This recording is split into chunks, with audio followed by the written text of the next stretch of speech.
आम्ही असं आधीच काढून घेतो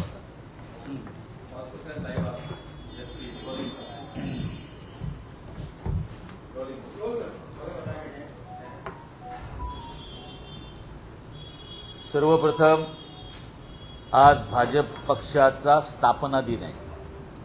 आमच्या पक्षातर्फे शिवसेनेतर्फे मुख्यमंत्री एकनाथ शिंदे साहेबांच्या वतीने आणि आमच्या सर्व पदाधिकाऱ्यांकडनं आमच्या पक्षाकडनं भाजपाच्या स्थापना दिनाच्या त्यांच्या सर्व नेत्यांना पदाधिकाऱ्यांना कार्यकर्त्यांना खूप खूप शुभेच्छा. जी वाटचाल भाजपा पक्षाची चालू आहे ती आणखीनही जोरामध्ये आणि लोकप्रियतेच्या शिखरावर आणखीन पोहोचेल असंही मी आपल्या सर्वांच्या साक्षीने त्यांना शुभेच्छा देतो. आणि त्याचबरोबर काँग्रेस पक्षाने काल जो जाहीरनामा प्रसिद्ध केला त्याचा मी जाहीर निषेध करतोय. आज पत्रकार परिषद घेऊन त्यांच्या जाहीरनाम्याचा निषेध करण्यासाठी यासाठी घेतली आहे. ही एक फॉर्मॅलिटी झाली आहे की निवडणुका आल्यानंतर जाहीरनामा वचननामा हे तुम्ही देता, पण याच्यात आपण जनतेची 5-5 वर्षासाठी किती दिशाभूल करतोय, त्यांना किती आशेवर ठेवतोय, त्यांना किती फसवतोय त्याचं एक उत्तम उदाहरण आहे. कारण मागच्या 60 वर्षामध्ये काँग्रेस पक्ष हा सत्तेमध्ये राहिला, प्रश्न तेच आहेत जनतेचे, त्याच्यामधनं कुठचाही मार्ग निघाला नाही आणि तरीही त्याच गोष्टी त्याच पद्धतीने आणि पुन्हा पुन्हा सांगत राहायच्या आणि त्यामुळे हा आपल्याला निषेध करावा लागतोय. कारण आजही ते म्हणतात गरिबी हटाव. आता गरिबीच्या बाबत जर म्हणायचं झालं तर काँग्रेसने पहिलंच दिलं होतं गरिबी हटाव, पण मोदीजीने देशामधील मला वाटतं 25 कोटी जनतेला दारिद्र्य रेषेच्या बाहेर काढलं. जीडीपी अगोदर काय होता 14च्या अगोदर, आज जीडीपीचा रेट काय आहे. म्हणजे गरिबी हटली, इन्फ्रास्ट्रक्चर वाढायला लागली, ज्या ज्या गरजा आहेत लोकांच्या त्या पद्धतीने त्यांना फॅसिलिटीज देणं मोठ्या प्रमाणात चालू झालं. पण तरीही जाहीरनाम्यामध्ये जनतेची दिशाभूल करण्यासाठी आणि स्वतःकडे मतं मिळवण्यासाठी आजही खोटी आश्वासनं दिली जात आहेत. त्याची अनेक उदाहरणं आपल्याला मिळतील. खरं म्हणाल तर शिवसेना प्रमुख हिंदू हृदय सम्राट बाळासाहेब ठाकरे यांनी सांगितलं होतं की समान नागरी कायदा हा त्यांनी ठणकावून सांगितला होता. समान नागरी कायदा हा व्हायला हवा, असायला हवा.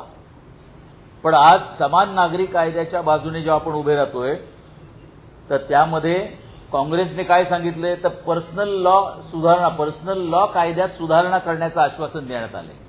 म्हणजे समान नागरी कायद्याला विरोध आहे. म्हणजे एकीकडे उभाटाने सांगायचं की आम्ही हिंदुत्व सोडलेलं नाही, आम्ही त्यांच्यावर काम करतोय. उभाटाचं जे मत आता समान नागरी कायद्याबाबत काय आहे हे त्यांनी स्पष्ट करायला हवं. निवडणुकांच्या वेळी जेव्हा मोठमोठी आश्वासने दिली जात आहेत तर याच्यावर समान नागरी कायद्यावर उभाटाने आपलं मत स्पष्ट मांडण्याचं गरज आहे. कारण त्यांना समान नागरी कायद्यासाठी समान नागरी कायदा नको आहे, पण समलिंगी विवाह हवा आहे. मग आता कोणासाठी हे चाललंय? एखादं मुख्यमंत्रीपद मला द्या आणि मग कॅबिनेट मंत्रीपद माझ्या मुलाला द्या, तसं आहे काय हे? काही ध्येय धोरणंही तुम्हाला त्याच्यामध्ये स्पष्ट करावी लागतील. जे बाळासाहेब ठाकरे यांनी त्यांच्या स्मृतीस्थळावर जाताना हिंदू हा शब्द पण त्या मीटिंगमध्ये तुम्ही बोलू शकत नाहीत आणि तरीही जनतेला सांगताना आपली बाजू अशी मांडता की आम्ही हिंदुत्व सोडलेलं नाही. हे जनतेने तुम्हाला बघितलेलं आहे. म्हणजे बोलू नये पण या भाषेत बोलावं लागतं की हिंदू हृदय सम्राट शिवसेना प्रमुख बाळासाहेब ठाकरे यांच्या स्मृतीस्थळावर ज्यांची जाण्याची लायकी नाही त्यांना घेऊन गेलात आणि मीटिंगमध्ये हिंदुत्व आणि हिंदू हृदय सम्राटांविषयी तुम्ही बोलू शकलेले नाहीत.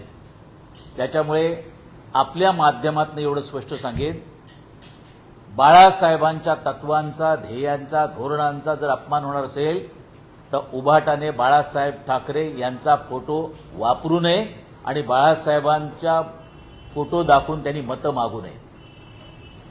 कारण एकीकडे वारंवार त्यांचा अपमान करायचा आणि दुसरीकडे निवडणुकांपुरते त्यांचे फोटो लावायचे.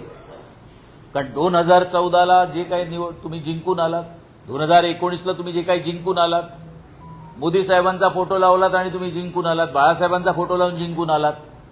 आज लोकांसमोर जाणं आणि हे स्पष्ट करणं तेवढंच गरजेचं आहे. कारण जाल तिकडे प्रत्येक ठिकाणी, म्हणजे उद्या एससी एसटी समाजाला तुम्हाला त्या प्रवाहामध्ये आणण्यासाठी आजही तुम्हाला आरक्षण तुम्हाला जास्त हवंय म्हणून सांगतायत. म्हणजे लोकांची दिशाभूल आणखीन किती काळ करत राहावी. आरक्षणाचा मुद्दा आल्यानंतर आपण डिस्टर्ब कसं, एखादं सरकार चांगलं चालत असेल तर त्यांना डिस्टर्बन्सी कशी आणायची त्याच्यावर आणलं जाते.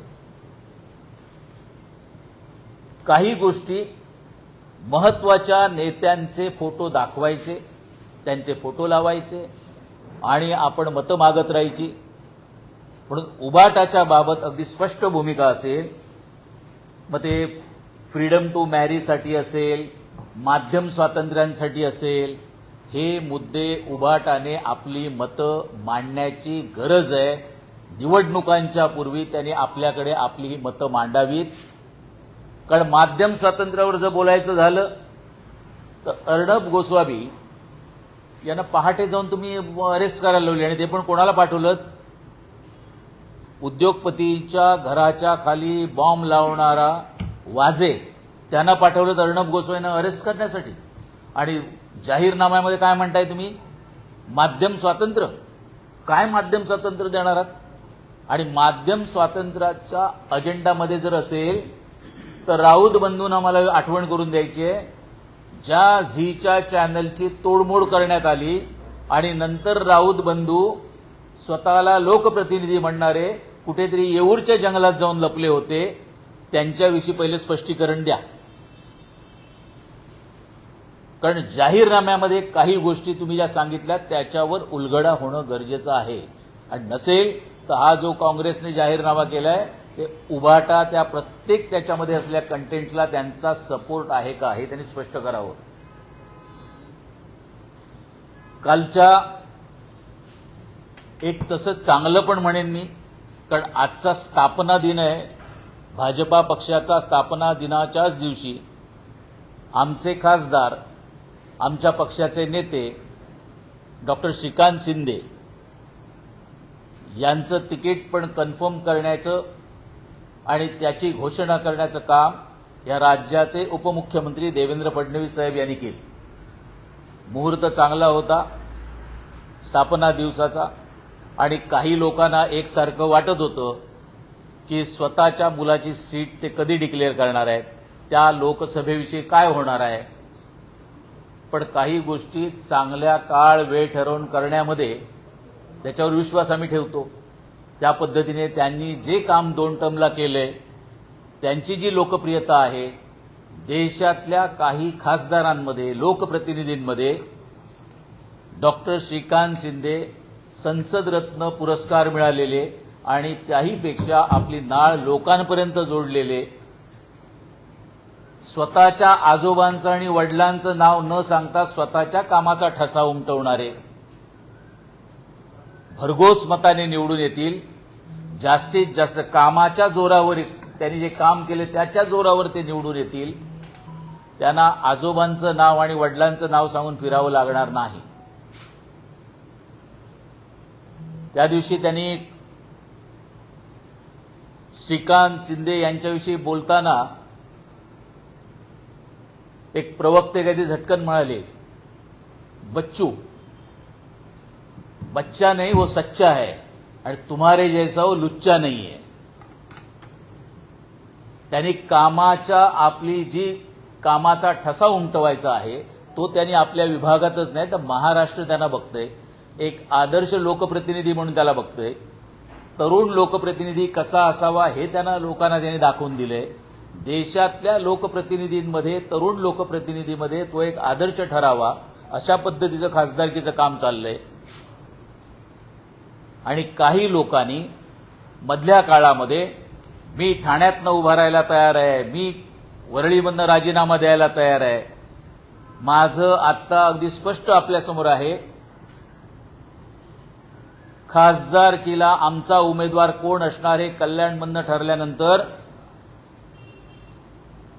यांनी आपला राजीनामा द्यावा आणि जाऊन लढावं. तुम्ही त्यांच्या समोर येऊन लढा, घोषणा तुम्ही केली होती. आदित्य ठाकरे, तुम्ही आता स्वतःचं कर्तृत्व तिकडे येऊन दाखवा. तुम्ही येऊन लढा.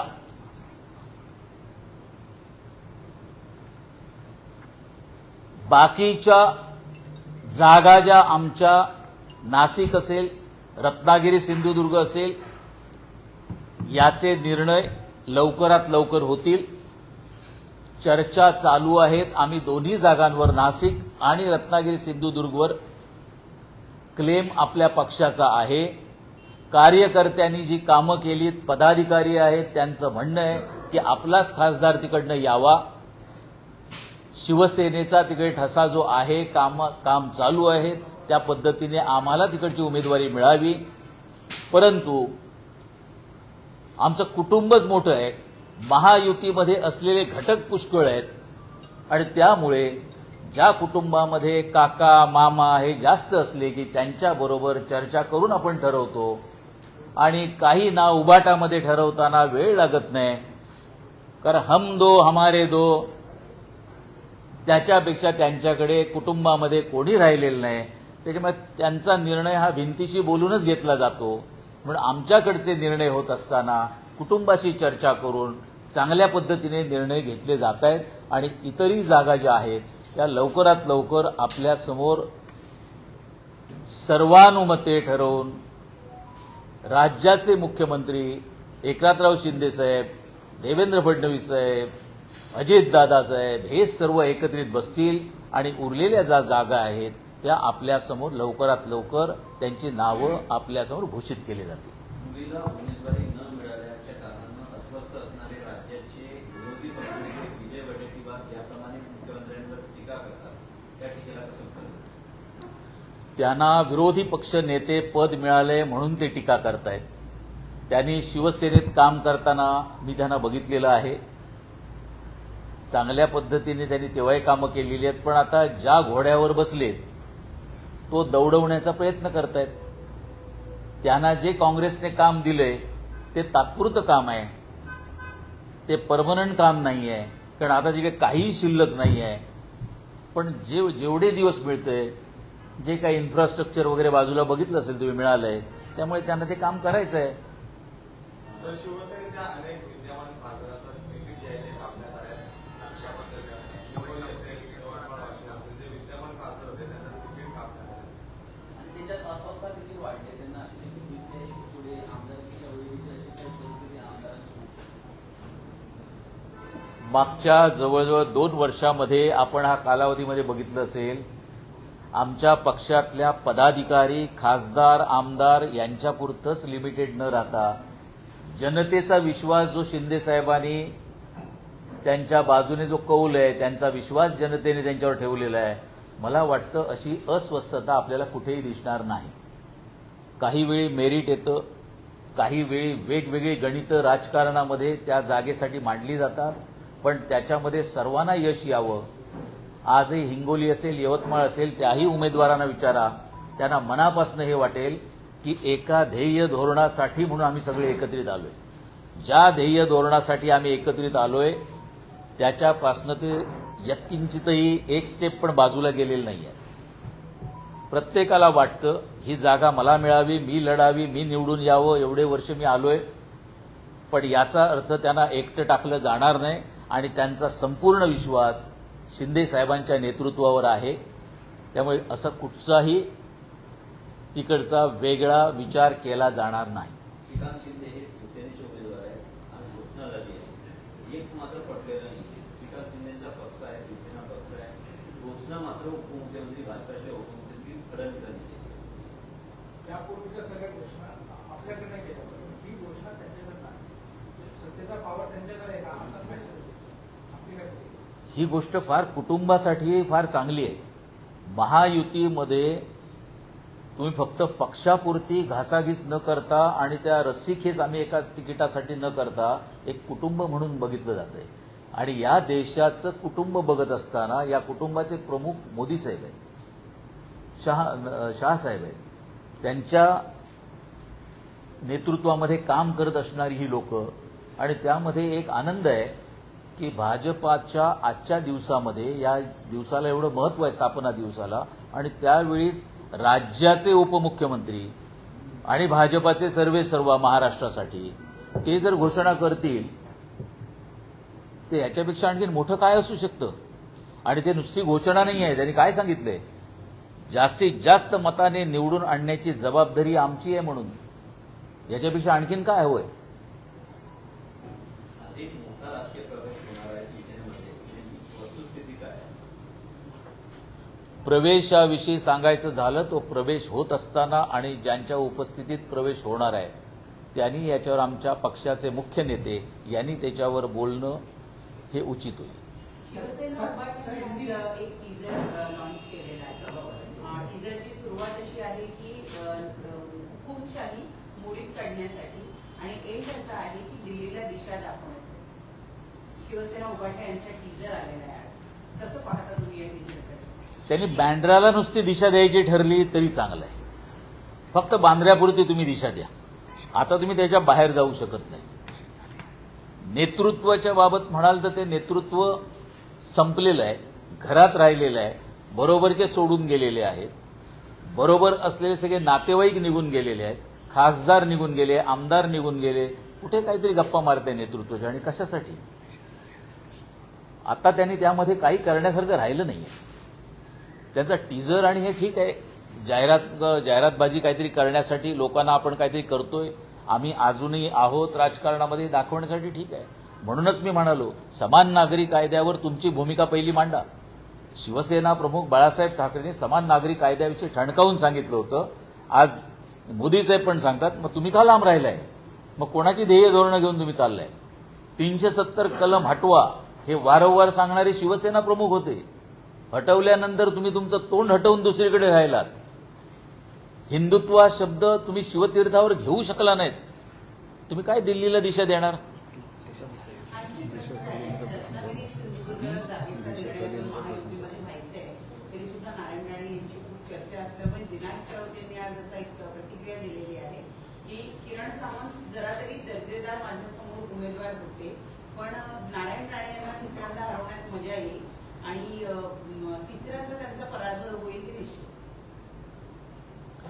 विनायक राऊत या व्यक्तीविषयी बोलायला जर गेलो तर मला माझ्यासारख्या एखाद्या शिवसैनिकाला आणखीन एक प्रेस कॉन्फरन्स मोठी घेऊन सांगावी लागेल आणि ते पण सगळे प्रूफ घेऊन मांडेल.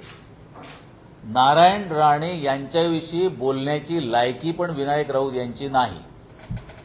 माजी मुख्यमंत्री राहिलेले, केंद्रामध्ये मंत्री राहिलेले, कोकणामध्ये काम करून स्वबळावर स्वतःची शिवसेना प्रमुखांसाठी काय कामं केली शिवसैनिक हे बघण्यासारखे. या शिवसैनिकाविषयी बोलण्याचा खरोखर विनायक राऊत यांना काही अधिकार नाही आणि त्यांनी याच्यामध्ये गप्पा मारू नयेत. म्हणजे जी व्यक्ती अजूनपर्यंत मुंबई ते गोवा हा महामार्ग बनला नाहीये, अनेक ठिकाणी आणखीन कामं चालू आहेत, अनेक ठिकाणी व्यत्यय आलेले आहेत, झालेल्या कामांमध्ये पुन्हा दुरुस्ती चालू आहे आणि त्याचा टोल नाका लवकर चालू व्हावा म्हणून जर विनायक राऊत प्रयत्न करत असतील आणि ते पण टोल नाका माझ्या मुलीला कॉन्ट्रॅक्ट मिळावं म्हणून करत असतील तर त्या माणसाची लायकी काय आणि कोणाला हरवायची गप्पा करताय. यावेळी त्यांचं डेपॉझिट गेलेलं असेल. विनायक राऊत ही संपलेली आहे, ही गोष्ट संपलेली आहे, नाव संपलेलं आहे. एकीकडे महाविकास आघाडीकडून म्हणजे आता जर ठाकरेंच्या शिवसेनेकडून 19 नावं ही घोषित करण्यात आली आहे. मात्र शिंदेच्या शिवसेनेकडून फक्त 9 नावं अधिकाधिकृत घोषित करण्यात आले. शिंदेकडे उमेदवार नाही की काय संपूर्ण प्रकरण आहे. कारण त्यांच्या एकीकडे ठाकरेंकडे एवढी गळती लागली असताना देखील त्यांनी 21 नावं ही जाहीर केली आणि आपल्या पक्षाला फक्त सिंगल डिजिटचा नंबर 9 लोकांची नावं ही जाहीर करण्यात आली. नेमकं त्याचं कारण काय. एक असतं उमेदवाराला नगाला नग द्यायचा आहे का, फक्त एक नाव पाहिजे म्हणून दिलं. मी त्या दिवशी बोललो 6 की 8 नावं अशी आहेत की ज्याने शिवसेनेसाठी कधीच काम केलं नाही. जे शिवसेनेतनं नव्हते त्यांना आणून तुम्ही बसवले. काहींची किती त्यांनी निवडणुका लढल्यात हे माहिती नाही आहे. काही अगोदर लढलेले आहेत त्यांना किती मतं मिळाली ती बघा. हे ज्यांनी फक्त तुमच्या समोर डिक्लेअर करण्याची घाई केली की आमच्याकडे काहीतरी आहे आम्ही तुम्हाला दाखवले, ही त्यांच्याकडे असलेली नावंही नाही आहेत, शिवसैनिक पण नाही आहेत आणि शिवसेनेचे पदाधिकारी म्हणून काम केलेलं नाहीये.